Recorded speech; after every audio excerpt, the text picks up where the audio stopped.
Assalamualaikum warahmatullahi wabarakatuh. Alhamdulillahirabbil alamin wa bihi nasta'in wa ala umurid dunya waddin. Sayyidina wa maulana Muhammadin wa ala alihi wa sahbihi wa barik wasallim ajmain. Asyhadu an la ilaha illallah wa asyhadu anna Muhammadan abduhu wa rasuluh. Allahumma shalli ala sayyidina Muhammad wa ala ali sayyidina Muhammad. Rabbi shrah li sadri wa yassir li amri wahlul 'uqdatam min lisani yafqahu qawli, amma ba'd.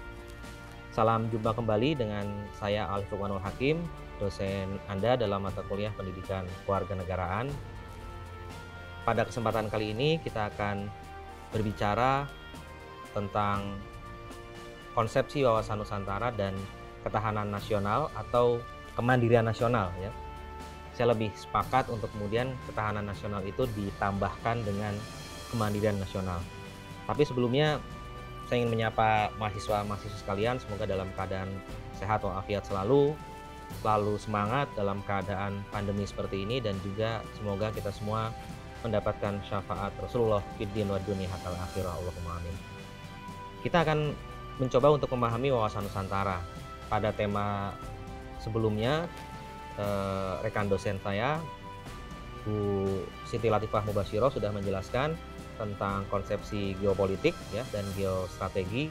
Geopolitik itu sebuah konsepsi yang dimiliki oleh hampir semua negara di dunia, bagaimana melihat letak wilayahnya secara geografis, secara astronomis, kemudian potensi kewilayahan yang dimiliki, sumber daya alam terutama yang dimiliki, sumber daya manusia yang dimiliki, serta kemudian bagaimana mengelola kesemuanya untuk kepentingan nasional yang kemudian didesain dalam geostrategi ya, upaya mendesain kebijakan berdasarkan potensi yang kita miliki tadi.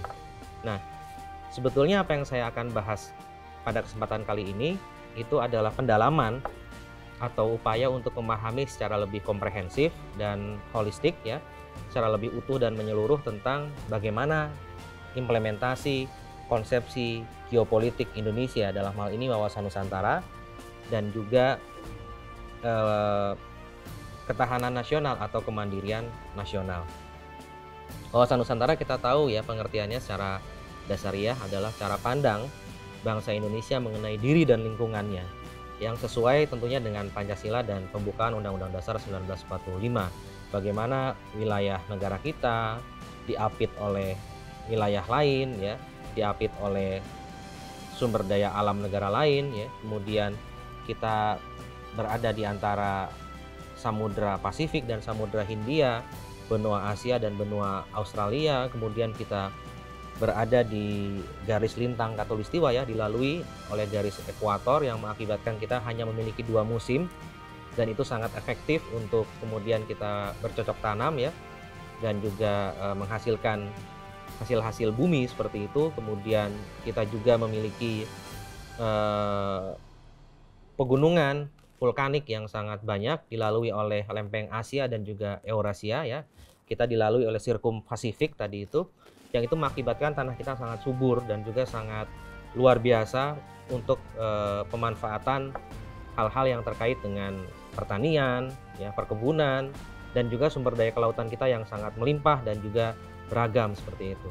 Nah, itu kondisi geopolitik kita, kemudian berada di wilayah ASEAN kita ya, dan juga kita dekat dengan sumber pelayaran atau jalur pelayaran internasional yang paling utama juga, yaitu Selat Malaka seperti itu. Nah, ini menunjukkan posisi kita sangat signifikan ya, sangat krusial di antara negara-negara lain, dan kita harus mampu untuk mengelola apa yang kita punya. Nah, itu adalah wawasan Nusantara ya. Basisnya adalah bagaimana kita mengelola semua itu sesuai dengan Pancasila dan pembukaan Undang-Undang Dasar 45 serta pasal 33 Undang-Undang Dasar 45 mengenai ekonomi. Nah, kita harus melihat kemudian bagaimana kesemuanya itu menjadi modal sosial kita untuk membangun agar kita bisa mencapai tujuan nasional yang melindungi segenap bangsa dan seluruh tumpah darah Indonesia, memajukan kesejahteraan umum, mencerdaskan kehidupan bangsa, dan ikut melaksanakan ketertiban dunia yang berdasarkan kemerdekaan, perdamaian abadi, dan keadilan sosial. Sebagaimana pernah saya sampaikan dalam kuliah-kuliah sebelumnya tentang Pancasila misalnya, ketika kita bicara Pancasila, sila pertama dan kedua, ketuhanan yang Maha Esa dan juga kemanusiaan yang adil dan beradab, itu harus menjadi dasar, fondasi dalam kita mencapai tujuan nasional. Kemudian sila ketiga dan keempat itu adalah cara atau alatnya. Bagaimana persatuan Indonesia di antara yang berbeda, ya, unity in diversity, kemudian itu dipersatukan dengan cara yang demokratis, musyawarah mufakat, sesuai sila keempat. Untuk mencapai apa? Yaitu tujuan kita dalam bernegara, keadilan sosial bagi seluruh rakyat Indonesia. Nah, wawasan Nusantara itu basically atau pada dasarnya berupaya untuk mewujudkan itu. Berdasarkan apa yang kita punya, berdasarkan apa yang kita miliki. Sekali lagi kata kuncinya adalah itu. Bagaimana kita mengelola semuanya bagi kepentingan nasional.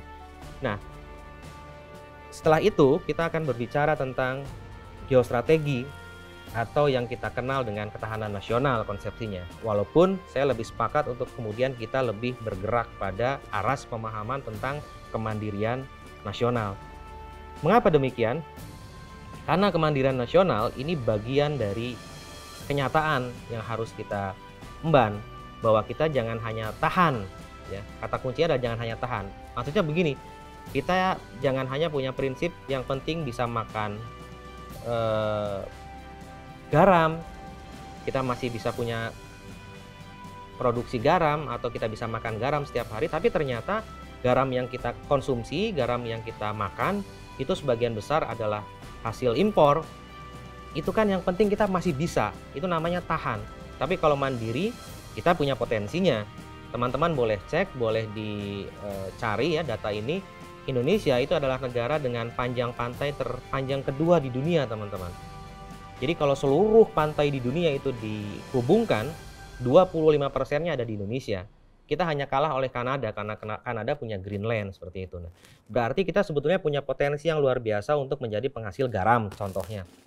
Pasal 33 Undang-Undang Dasar 1945 itu mengamanatkan agar kemudian cabang-cabang produksi yang penting bagi negara dikuasai oleh negara seperti itu dan dipergunakan untuk sebesar-besar kemakmuran rakyat. Makanya potensi yang harusnya sudah bisa kita kelola itu harus bisa kita kelola dalam desain kebijakan, itu yang namanya geostrategi. Jangan sampai kita hanya tahan bisa makan garam, tapi ternyata mayoritas garam kita impor. Kita bisa makan tempe, tapi Anda harus tahu mayoritas tempe kita bahannya itu kedelai, itu adalah impor dan lucunya paling besar dari Amerika Serikat. Padahal Amerika Serikat itu bukan negara pertanian. Ada masalah besar di sana apa? Kebijakan atau desain geostrategi kita bermasalah.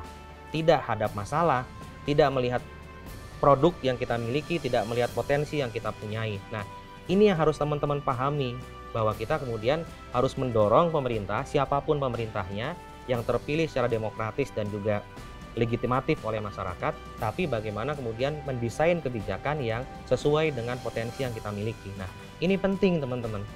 Ya, teman-teman harus punya kesadaran itu. Jangan sampai kita hanya tahan, tapi kita bisa mandiri. Nah, ini yang dimaksud dengan kemandirian nasional. Bagaimana kata mandiri yang kita tambahkan dengan kata imbuhan ke dan an, ya, dan akhiran an, itu berarti diperintah oleh dirinya sendiri. Kebalikan dari tergantung kepada pihak lain, yang berarti diperintah oleh orang lain, atau kemandirian juga berarti perilaku yang mampu berinisiatif, mampu mengatasi masalah atau hambatan yang ada, mempunyai rasa percaya diri, dan dapat melakukan sesuatu sendiri tanpa bantuan orang lain. Kita bisa kontekskan ini dalam konteks negara dan kebijakan. Sedangkan secara pengertian nasional, ya, nasional itu bersifat kebangsaan, berkenaan atau berasal dari bangsa sendiri, meliputi suatu bangsa.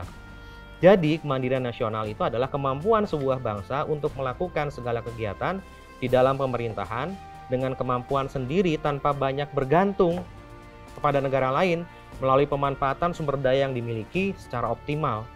Kita punya sumber daya alamnya, kita tingkatkan kemampuan untuk mengelolanya, sumber daya manusianya kita upgrade dan kita tingkatkan juga knowledge serta ilmu pengetahuan dan teknologinya seperti itu. Nah, ini desain geostrateginya harus sampai ke sana arah pembacaannya seperti itu.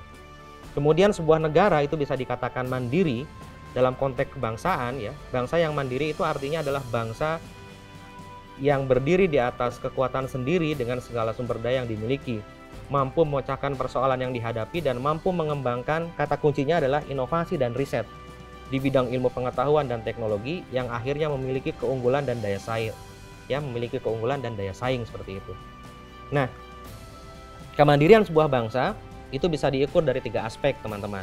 Yang pertama, kemampuannya dalam menetapkan ideologi kebangsaan secara lugas dan tegas. Bagaimana ideologi kita Pancasila itu betul-betul diterapkan secara lugas dan tegas.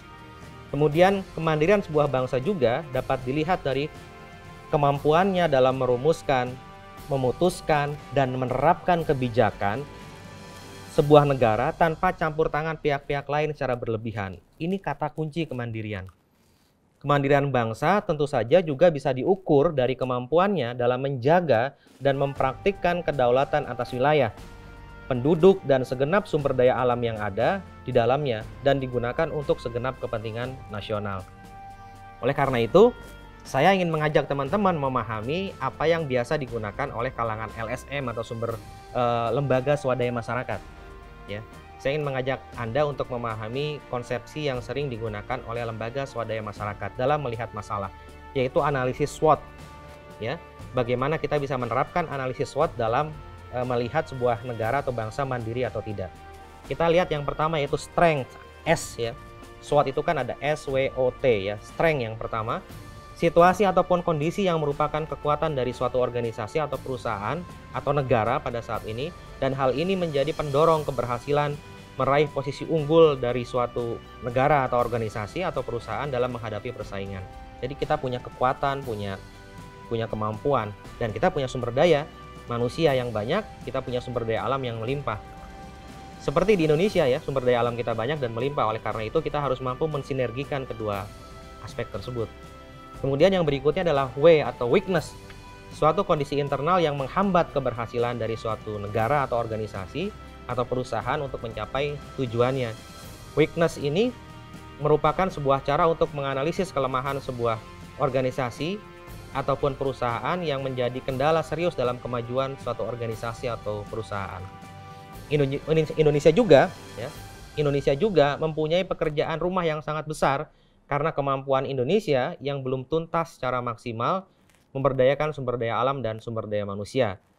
Teknologi kita masih sangat jauh ya, masih sangat kalah bersaing dengan negara-negara lain, dan ini menjadi kelemahan kita yang harus kita segera selesai dan keluar dari masalah ini. Kemudian yang ketiga adalah O atau opportunity, suatu kondisi atau situasi yang merupakan peluang di luar suatu negara atau organisasi ya. Bagaimana ada peluang berkembang. Opportunity ini mencari peluang atau terobosan-terobosan baru yang pathfinder ya, yang mencari jalan-jalan baru untuk memungkinkan suatu negara ataupun organisasi misalnya bisa berkembang di masa yang akan datang dengan cara yang prospektif dan inovatif seperti itu. Nah, ini kita tantangannya di sini. Kemudian Indonesia sebenarnya mempunyai peluang yang sangat besar untuk menjadi negara mandiri. Peluang itu dapat berupa peningkatan pengelolaan sumber daya alam dan sumber daya manusia secara integratif dan berkesinambungan. Ya, tentu dengan memperhatikan analisis mengenai dampak lingkungan dan sustainability atau keberlanjutan. Yang berikutnya adalah threat seperti itu ya. Ancaman akan menjadi penghalang bagi suatu usaha yang bersangkutan baik di masa kini maupun masa yang akan datang. Ancaman terhadap Indonesia ada dua, yaitu ancaman dari dalam negeri dan juga ancaman dari luar negeri. Oleh karena itu, pembacaan atau analisis SWOT ini sangat penting, kemudian diikuti dengan, kalau dalam istilah ekonomi kita sering dengar masalah POAC, planning, organizing, actuating, and controlling seperti itu. Bagaimana kita harus mampu memplanning, merencanakan desain kebijakan yang hadap masalah tadi, yang sesuai kondisi kita, kemudian kita bisa melakukan ya, mengeksekusi kebijakan itu dengan cara yang sesuai, secara implementatif ya. Kemudian berikutnya adalah organizing, adalah bagaimana kemudian memastikan kebutuhan manusia dan fisik, sumber daya alam yang ada dan juga sumber daya manusia kemudian saling sinergi dan pengorganisasiannya itu optimal untuk menghasilkan hasil yang optimal tentunya. Kemudian adanya controlling atau upaya pengawasan, apakah sesuai kinerja atau tidak, dan ada reward and punishment di situ. Dan ini kalau dilakukan dengan baik dan berkesinambungan, saya rasa kemandirian bangsa untuk kemudian berangkat dari kondisi geopolitik atau wawasan Nusantara kita yang sudah kita baca tadi, itu akan mampu mencapai tujuan kita dalam bernegara, yaitu keadilan sosial bagi seluruh rakyat Indonesia. Saya rasa itu yang bisa saya sampaikan untuk kesempatan kali ini. Terima kasih atas waktu dan kesempatannya. Assalamualaikum warahmatullahi wabarakatuh.